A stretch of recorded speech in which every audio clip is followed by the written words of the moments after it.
Hello and welcome to the tutorial series of creating customized app GUIs for SystemVue using C#.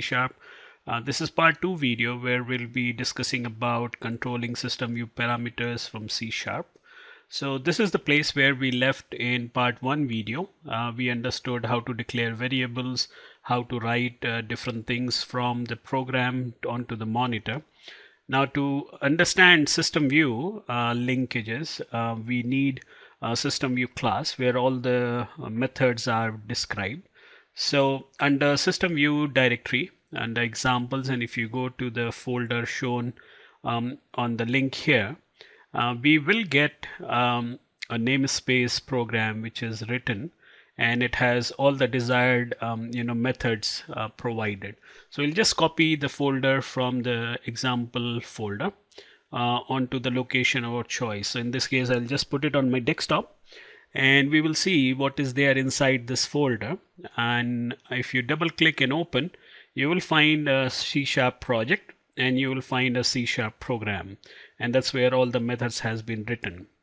Now, in order to add this file into our work solution, we can just simply right click on the solution tab and add an existing project and simply browse to that folder which we just copy pasted from the examples. So we will browse to the CS project and open, and now this project is added to our current solution. If we double click on systemvue.cs, you will find there's a namespace with name SystemVue example, and then it has a class SystemVue, and inside this class there are various methods which are provided. Now it's always a good idea to spend some time and look at all the methods which we can use in our program. Common things like visibility, exit, running the script, open workspace, open example workspace, setting working directory, auto calculation, and so forth. The one of the very important method here which we will be using quite extensively when you're using is called set parameter. Now if you look at syntax of this method, we have two arguments, the string path and the variable value. So this is one of the very common things which we'll be using. So let's get started and see how whole of this thing works. So we'll just delete all the code which we have written. Now before we can access the classes of SystemVue example namespace, we need to add a reference of those of that project into our current solution. So this can be very simply done by right clicking, add, select option called reference, and under reference we can select SystemVue net directory. Now this is part of our project, hence it is appearing here.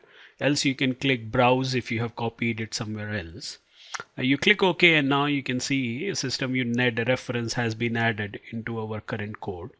Now this will enable us to access all the classes, all the methods which are described under the SystemVue example namespace. Now in order to access that, we just need to remember the namespace is called SystemVue example. So everything will start with SystemVue example, and then if we put dot, it will allow us to access the class which is SystemVue. Now in order to make it easy to use, we'll declare an alias of that with the name SystemVue, and we will create a new instance of that in our code. So this is a very simple syntax to be used: SystemVue example dot SystemVue space SystemVue equal to new instance of the SystemVue class. Now everything can be accessed by typing this alias name SystemVue dot, and you can get access to all the methods which has been described in there. Yeah. So let's getting started with using open workspace method, and the syntax says it just needs a string path. So we can define the path of our workspace which we want to open using this method. So in this case, I'll be just giving a path to one of the workspaces which is there with me, which we were using till now. I'll just give it a path. It's pretty simple, copying the path. And also to remember, use double backslash, not a single backslash, because this kind of keyword which is used in C#, right? So, and also we want to add a console read key so that it waits for us to press, enter on the command prompt window. So that system view doesn't open and go away, and it allows us to see and operate on system view. Also, to make system view visible, we can use the method visible, and it's a Boolean method. We just set it to true. Now we can run this program by pressing Ctrl F5 like we were doing earlier, and you need to wait a while because now it will start system view, and now it depends how much time system view takes to on your desktop. Now here you can see there's a warning, and this is an intentional error which I did, just showing you if you don't specify the correct path, system view will get open, however the workspace is not loaded. So we go to command prompt and press enter key, and we break the program, and we come back, and now let's correct the path of our workspace and run this program again. Now one of the good method which I found, if system view takes too much of time in your desktops, you can just remove some of the unwanted DLLs from the auto load library. So now as you can see, it does open the desired workspace as we intended. So the method is working correctly. Yeah, so we can now run system view programs and try to control these parameters. Now, important thing we need to understand is how to get access to these parameters inside our C# program. What's the path or what's the hierarchy to be used in order to access this? So system view makes it again very easy. If we go back to the same directory and go under scripting folder, we will find Visual Basic. Go inside and double click on the browser, and here you have a VB browser which is very useful utility. Just make sure your system view is running before you run this program. It detects which version of system view you are running, and if you click OK, it will show the open workspace. If you click on that workspace, now it shows the complete hierarchy of that workspace. Remember, in our workspace we have a folder called designs. If we click on designs, it goes one step ahead and shows you the design 1 analysis and all that. And in the selected item, it keeps on building that hierarchy, which will eventually take you to the desired method which we are trying to obtain. So if we just say execute method, and now we can copy this syntax from here. We don't need to remember, just right click and copy the syntax. Now this method will allow us to run analysis from an external, let's say C# script which we are using. Yeah. So now we can close this, and to close system view, make sure you go to command prompt, press enter key so that you break the execution of the program. And now here using system view dot run script, that's the method which will allow you to run the analysis in system view. So we use run script, and then if you look at the syntax, it's just expecting a string, and we copy paste the method which we just got from the Visual Basic browser. We just need to copy paste that in double quotes here to execute, right? And just terminate it with semicolon. Now we can try running the program again by pressing start or using Ctrl F5. And notice what happens, whether this script gets really executed or the simulation runs in system view. And now you can see system view not only opens the program but also runs the simulation as we want it to do. So far so good. So now let's try to control parameters. Now we need to find how to access those parameters.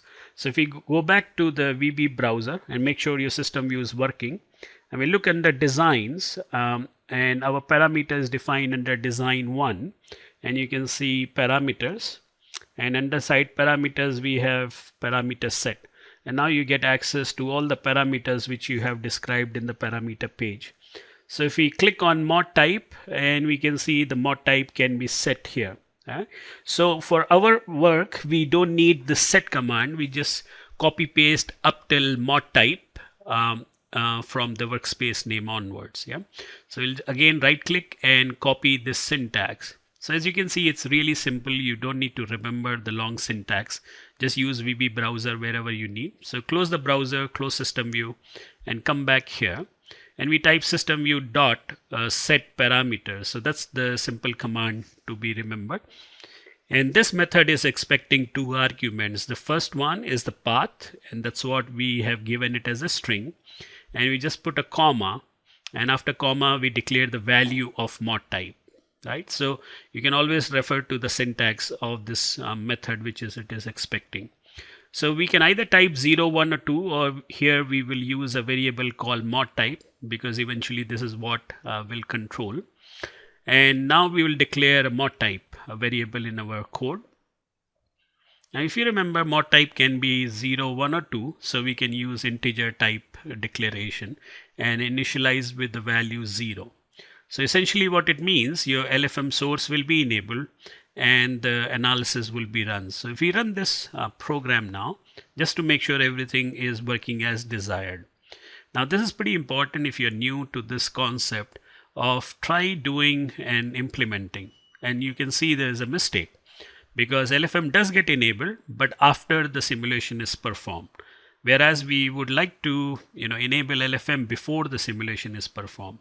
And you look at the sequence of operation, we run the script first and then we set the parameter. We just need to change the sequence so that the parameter gets set first and then we perform the simulation. So make that modification and we run the code again, and just to make sure everything is working as expected.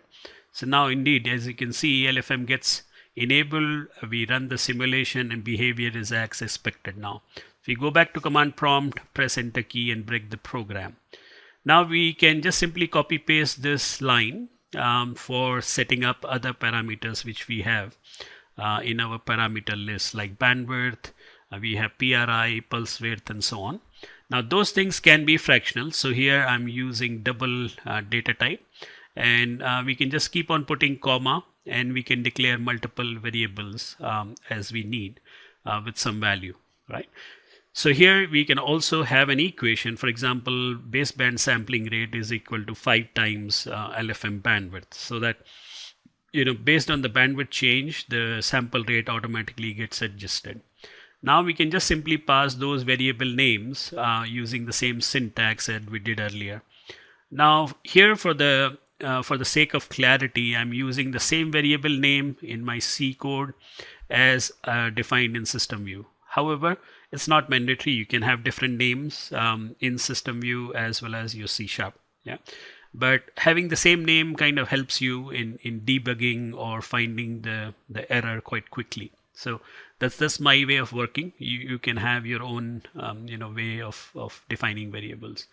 So here we declare all the variables, and if you remember, the pulse width is 20 microsecond, PRI is 200 microsecond, bandwidth is 10 megahertz and so on. Now with this all set up, we can run and execute the program and see whether SystemVue runs the way we want it to run. Yeah. So it's a good tip for programmer to keep running those scripts at every step, make sure everything is okay. Now notice there's a blank graph, and this reason is axis is not scaled, because now our carrier frequency is 2 gigahertz and previously it was 1 gigahertz. So and look at the closer look at the variables, and now definitely it's getting updated from our C# script. So it's working as desired. So let's go back to command prompt and break the code, and we come back here.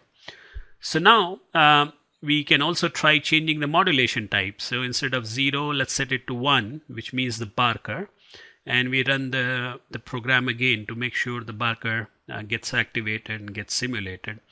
Now notice for barker we haven't given any parameters, so it will just use the parameters which are defined in the source block, and we auto scale again. And we notice that now indeed barker is getting created at 2 gigahertz of carrier frequency.